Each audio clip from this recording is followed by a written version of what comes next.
ओम शान्ति। Good morning. बापदादाका प्यारा प्यारा मास्टर ज्ञानको सागर बच्चाहरूलाई अनुभव गरौँ। स्वयं बापदादा वतनबाट हाम्रोसम्म आउनुभएको छ र हामीलाई आजको यस छोटो साकार मुरली सुनाइरहनु भएको छ।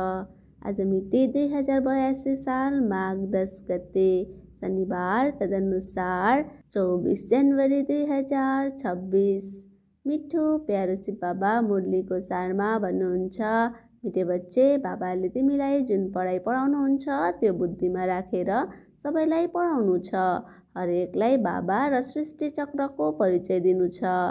आज बाबाले हामीलाई प्रश्न सोध्नुभएको छ, आत्माले सतयुगमा पनि पाठ खेल्छ र कलियुगमा पनि, तर अन्तर के छ?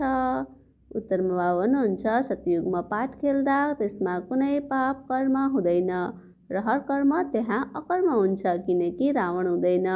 फेरि कलियुगमा पाठ खेल्दा हरेक कर्म विकर्म वा पाप बन्छ, किनकि यहाँ विकार छन्। अहिले तिमी सङ्गममा छौ, तिमीलाई सारा ज्ञान छ। अच्छा, मिठे मिठे सिकिलादे बच्चाहरूप्रति माता पिता बाप दादाको याद प्यार एवं गुड मर्निङ। रुहानी बाबाको रुहानी बच्चाहरूलाई नमस्ते। हामी रुहानी बच्चाहरूको रुहानी माता पिता बाप दादालाई दिलवजान सिकवा प्रेमबाट याद प्यार गुड मर्निङ नमस्ते। वाह वाह वाह वाह, वाह टिचर, वाह वाह सद्गुरु, वाह धन्यवाद बाबा, धन्यवाद।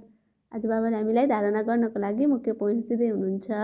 नम्बर 1, हामी सबै आत्मा रूपमा भाइ भाइ हौँ। यो पाठ पक्का गर्नु र गराउनु छ। आफ्ना संस्कारहरूलाई यादले सम्पूर्ण पावन बनाउनु छ।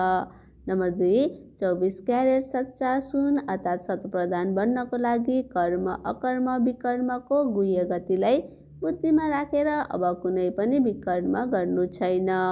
वरदान अनुभव गरौँ। स्वयं बापदादाको वरदानी हात हाम्रो श्रीमाथि छ अनि बापदादा हामीलाई वरदान दिँदै हुनुहुन्छ, अन्यलको डान्स छोडेर सदा खुसीको डान्स गर्ने मास्टर ज्ञानको सागर भव।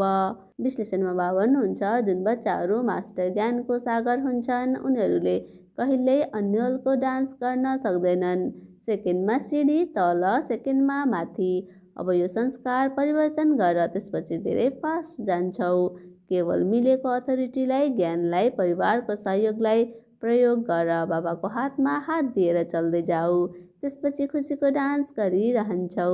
अन्यलको डान्स हुन सक्दैन, तर मायाको हात समाएपछि भने त्यो डान्स हुन्छ।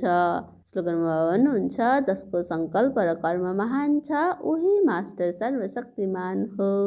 अच्छा, ओम शान्ति। आज हामी सम्मान लिनेछौँ, म मास्टर ज्ञानको सागर हुँ। म मास्टर ज्ञानको सागर हुँ। ओम शान्ति।